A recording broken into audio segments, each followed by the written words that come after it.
Market में कितने तरह के एसेट क्लासेस हैं? There are multiple asset classes. Equity, which is famous now. क्या ट्रेडिंग करना चाहिए या इन्वेस्टिंग करके वेल्थ बिल्ड करना चाहिए सर? देखो, एक चीज़ मैं बोलता हूँ आपको, पैसे से पैसा बनता है, करेक्ट। राइट? गोल्ड ने पिछले एक साल में सर 45% लगभग रिटर्न दे चुका है, तो आजकल का हॉट टॉपिक बन गया है। तो आपके हिसाब से सर आगे गोल्ड शाइन करेगा? बहुत मुश्किल है। लाइक हम लोग जब भी मल्टी एसेट लॉन्च किए थे हाँ जी। तभी लास्ट ईयर, क्या आपको लगता है कि ये इंडिया का गोल्डन पीरियड है? like 10 years back also somebody was saying that it could be a golden period for India. India has a very strong advantage of strong demographic profile. Long term या short term sir? Only long term. पैसा डूब जाता है sir? Myth है ना ये, it's a myth यार।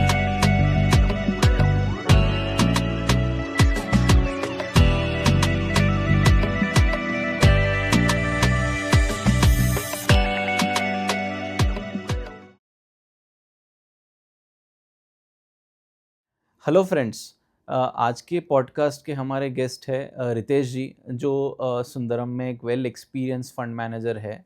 इनका एक्सपीरियंस 18 साल से ज़्यादा रह चुका है। आज हम इस पॉडकास्ट में इनसे जानेंगे इन्वेस्टिंग का फॉर्मूला, करंट मार्केट टेंशंस और गोल्डन अपॉर्चुनिटीज़ क्या बन रही है। तो मैं सबको ये रिक्वेस्ट करूँगा, सारे ऑडियंस को, कि ये पॉडकास्ट को आप जितना हो सके उतना शेयर कीजिए, लाइक कीजिए, सब्सक्राइब कीजिए, ताकि ऐसे आने वाले पॉडकास्ट में आपको काफ़ी नॉलेजेबल इन्फॉर्मेशन मिलेगी हमारे से। वेलकम रतीश जी, मार्केट की कहानी फंड मैनेजर ज़ुबानी पॉडकास्ट में। Thank you. सर, पहला मेरा सवाल और हमारे इन्वेस्टर्स का भी यही सवाल रहता है, मार्केट में कितने तरह के एसेट क्लासेस हैं? There are multiple asset classes. Equity, which is famous now. There is old favorite gold. There is fixed income. There is real estate. There are multiple asset classes. Even a mix of all this can also be an asset class. There are structured products. There are many asset classes. Sir, एक beginner अगर छोटा investor है, अगर उसको investing journey start करनी है, तो क्या एसेट क्लास से स्टार्ट किया जाए सर? देखो, कोई इन्वेस्टर जो पहला इन्वेस्ट करता है ना, you have to remember that वो अपना गार्डन बना रहा है, right? Okay. So first you have to plant a tree, right? Okay. उसके लिए राइट सॉइल और राइट क्या बोलते हैं सीड होना चाहिए। तो you have to invest in the right mutual fund according to me, which is having a tested experienced fund manager and tested experience returns, historical returns होना चाहिए। That's the way you should start and start धीरे धीरे से monthly SIP करके धीरे धीरे से you should keep building your wealth. That is where I'll say you should invest and invest in equities because India is an emerging economy. Opportunities in India are significantly, to make that significant disproportionate long-term money if you invest in the SIPs. That is how garden gets built. I'll say that. So sir, जैसा आपने बताया कि एक investor को mutual fund के through investment करना चाहिए, तो एक इन्वेस्टर या बिगिनर जानना चाहता है कि अगर वो अपना पैसा एक स्कीम में लगा रहा है, तो फंड मैनेजर उसका स्टॉक सिलेक्शन कैसे करता है और सेगमेंटेशंस कैसे करता है sir? Because mutual fund focuses on lot of retail investors, तो हमारा फोकस रहता है कि हम लोग लॉन्ग टर्म इन्वेस्टिंग कैसा कर सकते हैं। तो हमारा स्टॉक सिलेक्शन भी फोकस है लॉन्ग टर्म प्रोसेस के हिसाब से। तो हम लोग खाली नियर टर्म ग्रोथ नहीं देखते हैं, हम लोग देखते हैं कि बैलेंस शीट, कैश फ्लो, मतलब जो प्रॉफिट बनाता है वो कैश फ्लो में कन्वर्ट हो रहा है कि नहीं, और वो जो कैश फ्लो है वो लॉन्ग टर्म में इन्वेस्ट हो रहा है कि नहीं बैलेंस शीट में, और वो बैलेंस शीट से वापस प्रॉफिट एंड लॉस। तो एंटायर फाइनेंशियल स्टेटमेंट्स कितना इंटरकनेक्टेड है लॉन्ग टर्म के लिए, वो ध्यान रख के हम लोग इन्वेस्ट करते हैं। वैसे ही कॉस्ट स्टॉक्स में हम लोग इन्वेस्ट करते हैं। सर, तो एक चीज़ आप लॉन्ग टर्म में मुझे और एलोबरेट कीजिए, क्योंकि इन्वेस्टर और बिगनर ये जानना चाहता है कि लॉन्ग टर्म क्या है। बिकॉज काफ़ी इन्वेस्टर से जब बातचीत होती है, जो उनका फीडबैक था है, तो उनके लिए वो बोलते हैं कि 3 साल भी उनके लिए लॉन्ग टर्म है। तो एग्जैक्टली आपके हिसाब से लॉन्ग टर्म इन्वेस्टमेंट क्या है सर? उसका कोई डेफिनेशन अगर आप बता सकते हैं। लॉन्ग टर्म ना, इट कुड बी दो चीज़। हाँ जी। एक तो इन्वेस्टर का रिक्वायरमेंट क्या है, कभी रिक्वायरमेंट है पैसे का, right? That we don't know, that individual investor को समझ आएगा। दूसरा, आप लॉन्ग टर्म बोलेंगे, minimum it should be 7 to 10 years जो इन्वेस्ट करता है, because SIP investment which I will recommend, it should be more 7-10 year investment. That is where the compounding story happens. और कंपाउंडिंग में you can make disproportionate wealth. ऐसा नहीं कि आप एक बार इन्वेस्ट करो और फिर 5 साल में निकालो, because market cycles can be anything. पर आप सिप इन्वेस्ट करोगे 7-10 years में, the probability of you to make disproportionate wealth is higher. Okay sir, ये वॉलेटिलिटी में अगर हम देखें तो म्यूचुअल फंड इन्वेस्टमेंट्स कितना सेफ और इफेक्टिव है sir? You know, this SIP जब से आया है, I think it's become effective because you do that rupee cost averaging जो बोलते हैं ना, या वो कर पाते हैं, और जिसका लॉन्ग टर्म इन्वेस्टमेंट अपॉर्चुनिटी है, मतलब वो जिसके पास कर जी। सकता है वो जो लॉन्ग टर्म हाँ जी। Investing, I think that can be a safe investment if you are able to identify the right fund हाँ and right asset class what you asked earlier. Okay sir, हम काफ़ी अभी आजकल सोशल मीडिया में काफ़ी देखते हैं क्विक मनी बना रहे हो, काफ़ी ऐसे चीज़ें हुई है जहाँ पर लोग बोल रहे हैं कि मेरा वेल्थ ये इतने में मल्टीप्लाई हुआ है। तो क्या ट्रेडिंग करना चाहिए या इन्वेस्टिंग करके वेल्थ बिल्ड करना चाहिए सर? देखो, एक चीज़ मैं बोलता हूँ आपको, पैसे से पैसा बनता है, Correct. राइट? तो अगर जिसके पास कुछ नहीं है, हाँ वो अपना ट्रेडिंग ट्राई करके पैसा बनाना चाहता है, that's a different thing.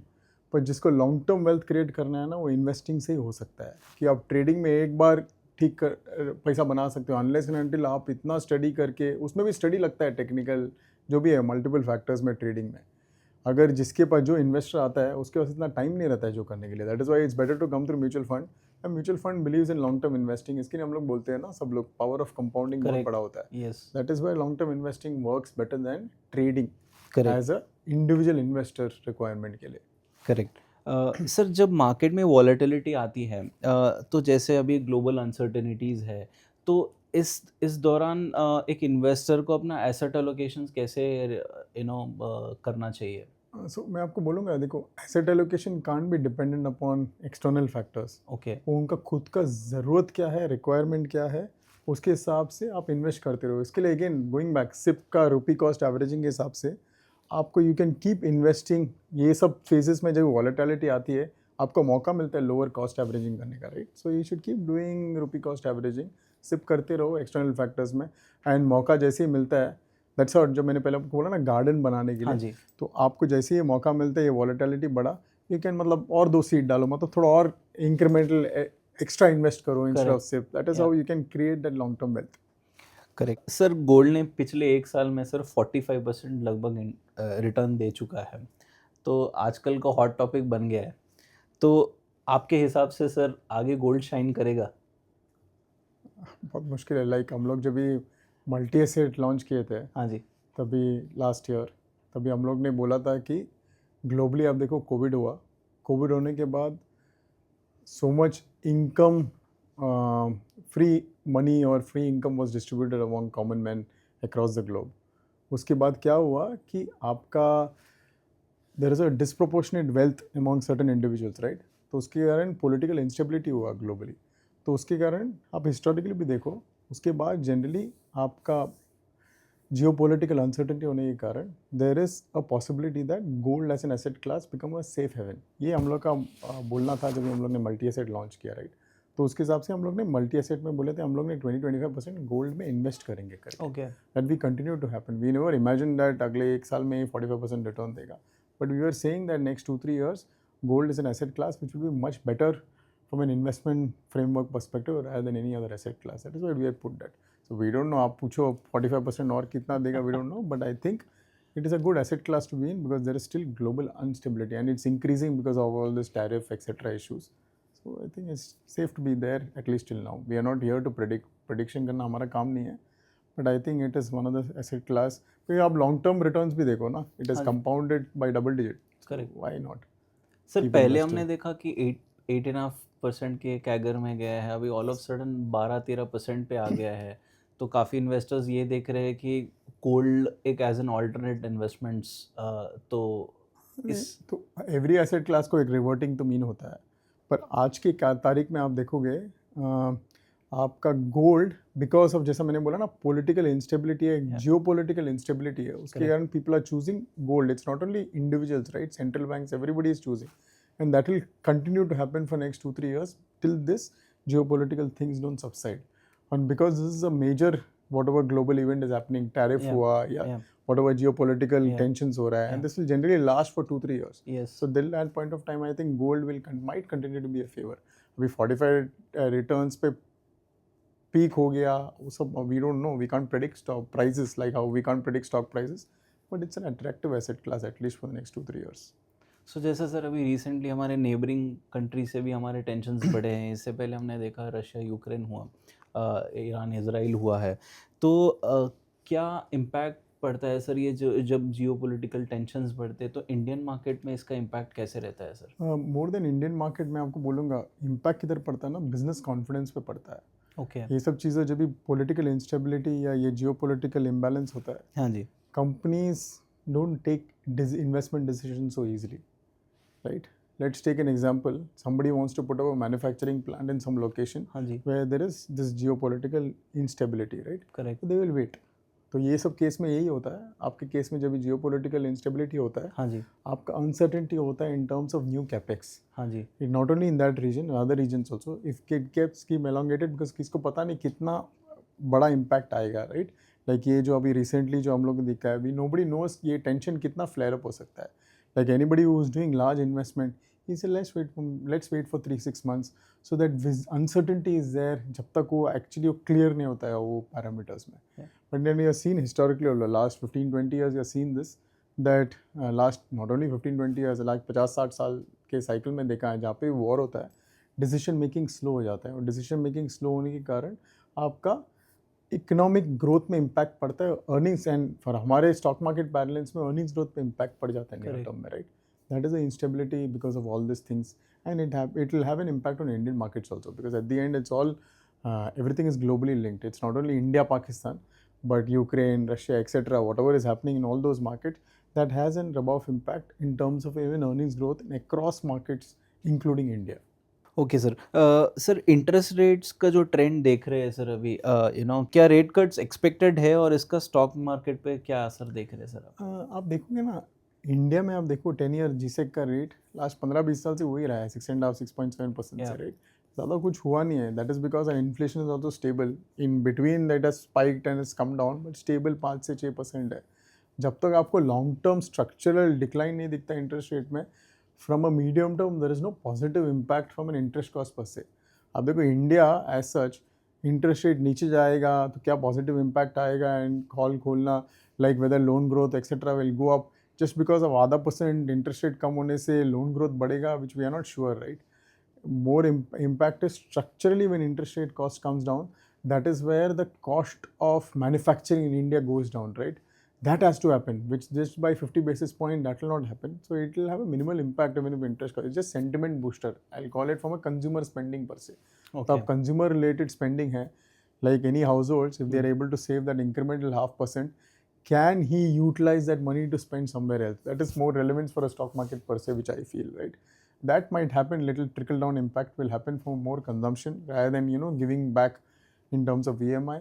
That is a small positive in particular sectors is what I'll say, rather than a, wholesome, large scale positive impact आने के लिए markets में. तो सर ऐसे एनवायरनमेंट में आपको कौन सा सेक्टर या ऐसा कौन सा प्रॉमिसिंग थीम जो इन्वेस्टर को ध्यान में रखना चाहिए सर? सो हम लोग ने जब भी हमारा 6 महीने पहले बिजनेस साइकिल फंड भी लॉन्च किया था, हम लोग बहुत क्लियर थे कि देर आर 3-4 ट्रेंड्स हैं, मेगा ट्रेंड्स हैं, जहाँ पे आपको 8-10 साल का क्लियर साइकिल दिखता है, लॉन्ग साइकिल दिखता है. That is where one I will talk about only one theme which across portfolios हम लोग बहुत ओवरवेट है, डिजिटल थीम. ओके.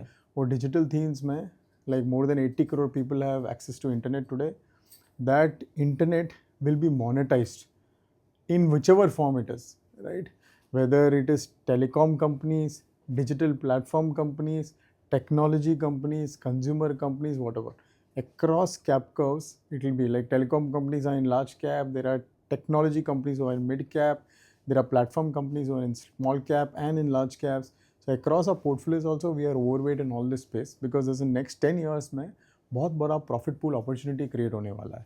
वे कौन से segment कौन से sector में exactly पता नहीं, but this is a profit pool. Like 10 साल पहले आप digital में telecom companies को भी we are not ready to pay them on a monthly basis. Now they are no more price takers, they are price makers, right? Telecom companies, right? So it will flow through for the entire value chain in the digital sector. So I think there's a next 10 years decadal trend there in the digital space. But overall, as I said, from an India per se, because it's a young demographic population, positive demographic dividend है हमारा. I think consumer discretionary in the hope that per capita will grow, whether it will be 6% CAGR growth, 8% CAGR growth, 12%, whatever it is. But aspirational consumer is going up, premiumization is going up. I think discretionary is where the space where we are bullish on from a long-term perspective. And that is where we are overweight in across portfolios. सो आज का जो sir young generation है तो sir उनको कौन सी strategy अपनानी चाहिए? SIP के थ्रू इन्वेस्टमेंट्स करना चाहिए या लमसम या स्टैगर्ड वे में उनको इन्वेस्टमेंट करना चाहिए?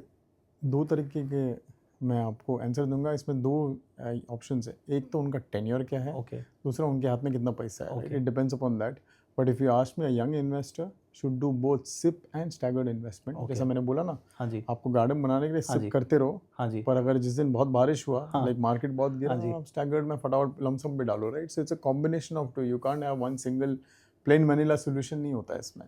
It has to be a combination of both based on how market moves rather than single SIP करते रहो करके. ये मार्केट गिरा, like let's go back no 2020 में, if somebody would have, other than SIP, would have invested lump sum also, he would have made disproportionate money, right? It is not only in terms of only SIP investment. So it should be combination of both, which I think you all are calling it staggered plus या SIP. या so sir ये salaried class के लिए कैसे workout होगा sir lump sum? जैसे आपने lump sum investments बताया है. So SIP is the route to go for salaried class, but they will also have some saving. Like, oh, I'm hoping that salaried individuals will make some bonuses at the year end, right?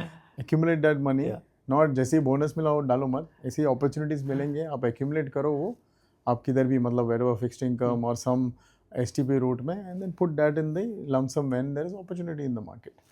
But I think there also the advisor, he will give you a right advice when to invest in lump sum. But from a SIP plus lump sum there should be a combination. It can't be that even as whatever investor it is, salaried investor, professional investor, whatever it is, they have to choose both path, I think, to make long term compounding wealth. Okay. Sir क्या आपको लगता है कि ये India का golden period है? अगर है तो अगर अगर ग्लोबल स्लो डाउन आता है इसके बावजूद इंडिया कैसे आउट परफॉर्म कर पाएगा sir? Golden period, I'm not so sure, because like 10 years back also somebody was saying that it could be a golden period for India. India has a very strong advantage of strong demographic profile, right? Second, stability, whether it is political, economic, etc. There's a lot of stability in India. The biggest advantage from a stock market parlance today, nothing is leveraged. The economy is not leveraged. So generally re-leveraging happens over a decade. So there's a decadal opportunity for India. Let's say global slowdown happens. Global slowdown is happening because of supply chain rebalance which is happening globally. Tariff का impact, कोई भी impact हो, global supply chain shift हो रहा है.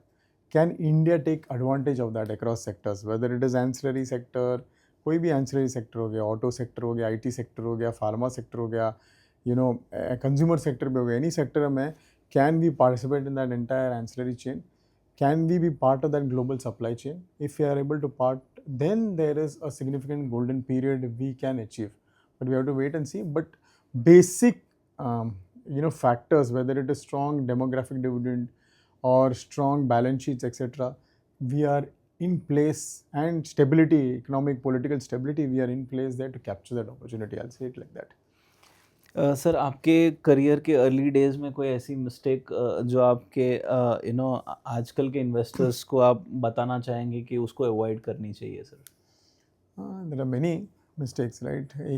Sir कोई एक बताए सर. नहीं तो आप देखो ना, आप पब्लिक बोलते हैं ना 10 स्टॉक इन्वेस्ट किए हैं, उसमें से 5-6 तो मिस्टेक रहता है, 3-4 ही investing. But what mistake you generally make, at least which I have made in my career, initial stage में, इवन लेटेस्ट स्टेजेस में, going by too much narratives. Narratives was a number, दो एन होता है, नैरेटिव्स और नंबर्स, राइट. स्टॉक मार्केट में numbers पे focus करना चाहिए. Annual report, balance sheet, cash flow, P&L, यही आपको डिसाइड करेगा कहाँ पे जाना चाहिए. ये नैरेटिव कमेंट्री जो होता है, ये होगा वो होगा, वो नैरेटिव में आप फंस जाओगे ना, आपका पैसा अटक जाता है, which you have seen. And you have seen that in many sectors, companies, segments, example, people lose permanent loss of capital in narratives because you get stuck at higher price, and then you wait for your price to achieve. जब भी कभी आता नहीं है because narrative कभी सच नहीं होता है. सच होता है numbers. Can that numbers get converted into narratives? That is when you make long-term compounding. So my mistake has been following narratives. So I try to completely avoid as much as I can कितना narratives मैं avoid कर सकता हूँ, मैं देखता रहता हूँ. That is a mistake people should avoid. Sir आपको एक छोटी सी एडवाइस देनी है इसके ऊपर, एक सीजन इन्वेस्टर और नए इन्वेस्टर को, जैसा आपने बताया कि वो क्या होगी सर? सो एक नए इन्वेस्टर को मार्केट एवरीडे देखना नहीं चाहिए. अच्छा. डिसिप्लिन लाइक मार्केट में सिंपल है, आप मैच्योरिटी लेके आओ और डिसिप्लिन लेके आओ, you can make long term wealth, right. हम लोग जो बोले सिप करते रहो, मार्केट का वैल्यू देखो मत. जैसे ही मार्केट गिरेगा और एडवाइजर एडवाइजेज यू दैट अरे मार्केट में अभी थोड़ा स्टैगर्ड में या लमसम डाल सकते हैं, you put that. But it has to be disciplined approach, not based on your moods and swings, not based on somebody else's mood swings, or not based on market mood swings. आप systematically invest करते जाओ with a flavor of lump sum. That is what I'll tell about new investor. Seasoned investor में what will I say, right? It is only saying that keep doing mistakes and keep learning from the mistakes. That is how you make money, right? I Yeah. feel that is the right way for a seasoned investor. That is when they capture the market cycles right. It doesn't matter. Sir कितना regularly sir reviews करना चाहिए portfolio को? क्योंकि आपने अभी just बताया कि regular daily ना दिखे या रेगुलर ना लाइक देखना आप चाहिए. देखो नए इन्वेस्टर जो रहते हैं ना, why has to see return. साल में एक बार आप देखो रिटर्न क्या बन रहा है करके. दैट डजंट मीन आपका रिटर्न गिर गया, समझो कोई फंड में डाला, वो there will be fund performance volatility, right. Yeah. There so many funds, every fund you are seen it goes through his own cycles. Yeah. It doesn't matter, but you have to have, you should know what returns you're making. So I'll not say yearly, I'll say quarterly you go through your returns, but that doesn't mean you take a decision on that. You should then speak to whoever with whom you are consulting, etc. For example, कोई fund underperform, क्यों underperform कर रहा है, right? Is it because of a cycle or some other factors? If it continues to repeat and if that sustains for a long period, that is when you have to churn. Otherwise, so you should keep monitoring your funds on a quarterly basis or your returns on a quarterly basis. That's it, and just observe it. That's it, because every time this is a learning. That's what you asked, a mistake. Yeah, that is also a learning. Yeah. बहुत जल्दी बेचना, right? Yeah. अरे मेरा return बन गया, इतना चल गया स्टॉक, या ये स्टॉक चल नहीं रहा है 6 महीना, बेच के निकल जाऊंगा for example. But that doesn't happen. If you are able to hold on for long periods, everything reverts to mean both sides, right? And there are some companies who keep compounding significantly over long periods of time. Yeah. We miss out, and that is where you make maximum wealth. So you should not act in haste. You should be slow and steady. Keep watching and slowly, मतलब lazy investor की तरह act when it's only required. Otherwise, keep investing from a disciplined way is what I'll say. So कितने return में sir हम बनने के बाद एक चर्निंग का एंगल देख सकते हैं सर? इट डिपेंड्स कितना इन्वेस्टर का रिक्वायरमेंट है, आपका कितना एक्सपेक्टेशंस है, राइट. सब क्लासिक थियोरी होता है, राइट. पता नहीं, मतलब एक डिपेंड्स अपॉन कोई इन्वेस्टर को कितना ज़रूरत रहता है पैसे का कभी, और कितना एक्सपेक्टेशंस है based on that. But if you not required on expectation नहीं है, let it keep compounding, no. Like anybody would have invested in 2000 let's say, and today look at the compounding. बीच में निकालता था तो नहीं बनता था, right. So you keep investing, no. It doesn't matter till you don't want the money, but if you know आप क्यों इन्वेस्ट कर रहे हो for a purpose and you know how much you require, आपका एक बार पैसा बन गया, then you should get out, I feel. So compounding के मेथड से सर क्या जनरेशनल वेल्थ क्रिएट कर सकते हैं सर? ये एक जानना था सर. वो it can be disproportionate ना आपका. that is the magic of power of compounding, the rule of 72, right? Yeah. that divided by Correct. you know when the money is how many years will be compounding. उसमें भी compounding होता है ना, 3 का 6 का 12. Correct. that is a huge power of compounding. Power of compounding में you can make long term significant amount of wealth even if your, let's say India nominal GDP 11% है, right. Let's say even if your returns are only compounding by that 11%, which is still 300-400 basis point more than your FD rate today, as of today. Yeah. Look at that 400 basis point of additional return what you're making in SIP. Look, that only itself can compound your wealth significantly, right? Mathematically, if you put the numbers. So that is the power of compounding. I think that is a wonder of the world. True. Sir I think मेरे काफ़ी सवालों का और इन्वेस्टरों के answer मिल चुके होंगे अभी तक. सर क्विकली एक रैपिड फायर राउंड हो जाए सर आपके साथ. तो सर मैं जानना चाहता हूँ सर, मतलब रैपिड फायर मैं उम्मीद करता हूँ सर आप जितना हो सके उसको जवाब दीजिएगा सर. सर आपका फेवरेट स्टॉक सेक्टर सर? आज की तारीख में मैंने आपको बोला ना, थीम कहाँ पे इन्वेस्टेड है, discretionary. I think that's a favourite sector. Long term या short term sir? Only long term. Equity, debt, gold या real estate? Only equity. That is where the power of compounding is. SIP या lump sum? SIP. एक financial guru जिसे आप admire करते हैं sir? There are many, but sir कोई एक? नहीं, but 3-4 people have guided me in my journey, right? One is our current CEO, Anand Radhakrishnan. Then there is Krishna Kumar, who was our erstwhile CIO, Madhusudan Kela, whom I have worked with. So these 3 people have been inspirational for me. Sir अगर एक lighter note पे sir, अगर market 10 दिन बंद रहे तो आप क्या करेंगे sir? That's the best thing. I don't have to watch the stock price every day. Heart attack नहीं आएगा. It doesn't matter. I think reading more annual reports will give me more value. Sir कुछ investors और आज के youth में एक confusions भी बना रहता है सर, तो मैं चाहता हूँ सर वो एक मिथ है या रियलिटी में, आप मुझे आंसर दीजिएगा सर. सर तो पहला सवाल जो सब लोगों से आता है, म्यूचुअल फंड में पैसा डूब जाता है सर? मिथ है ना ये. It's a myth यार. ओके. पर वो टाइम पीरियड के ऊपर है. हाँ, 6 महीने में आप बोलेंगे वो रियलिटी हो सकता है. But that is why we are saying ना power of compounding. But it's a myth. Correct sir. Gold is always the safest investment? Myth. Okay sir. Equity सिर्फ रिस्की लोगों के लिए है sir? It's a myth. Okay sir. Market में पैसा बनाने का शॉर्टकट तरीका है ट्रेडिंग? That's a reality. अच्छा सर, आप इसको थोड़ा और इसमें बताएंगे कि ये रियलिटी कैसे है sir? That is luck. Okay. Right. So जिसने बना लिया वो बोलेगा reality, but on honest basis it's a myth. आप जैसे आई वाज जस्ट जोकिंग कि आप देखो शॉर्ट टर्म में किसने पैसा बना लिया. Like I have seen people, हम बॉम्बे में रहते हैं ना, हम लोग ट्रेन में जाते हैं, वो बोलता है कि अरे मैंने आज एफएनओ में पैसा डाला, 10 का 100 हो गया. वही इन्वेस्टर मैं सुनता हूँ, वही ट्रेडर मैं सुनता हूँ अगला दिन, अरे वो 100 रुपया गायब हो गया, मैं वापस डाला, वापस गायब हो गया. अच्छा. 200 रुपये गया, फिर वो मार्केट से निकल जाता है. सो इट्स अ मिथ यार. एंड से ना this trading, there are also rules of trading. अच्छा. If somebody is able to follow that disciplinedly, जो होता नहीं है, that is a profession itself. Correct. A retail investor, he has something else to do in life, right? Yeah. Trading is a profession. If somebody is able to take it as a profession, then that becomes a reality, is what I'm trying to say. Right? There are rules of trading. If you're there will be losses, but how much you're able to cut your loss and come back, etc. There are rules of that. There's a classic theory of that, right? Of trading. It's not that people have not made money in trading, but that should be a profession for you. Then you will make money. But as an investor who's coming in to make long-term compounding for his marriage requirement, let's say for his retirement requirement, trading is not the apt solution. That is why I'm saying it's a myth, not a reality. Sir thank you so much. आपने हमारे viewers के काफ़ी confusions clear किए, myth और reality में बताया हमें, आपका सेगमेंटेशन भी हमें बताया. Thank you for coming to this podcast sir. Market की कहानी फंड मैनेजर की ज़ुबानी में. आई एम श्योर हमारे व्यूअर्स को काफ़ी कुछ सीखने को मिला होगा इससे. Thank you so much sir. Thank you so much. दोस्तों, मुझे लगता है आज के इस पॉडकास्ट में रितेश जी से हमने इन्वेस्टिंग का रियल लेसन समझा है. अगर आपको ये पॉडकास्ट पसंद आए तो लाइक, शेयर और सब्सक्राइब करना ना भूलें.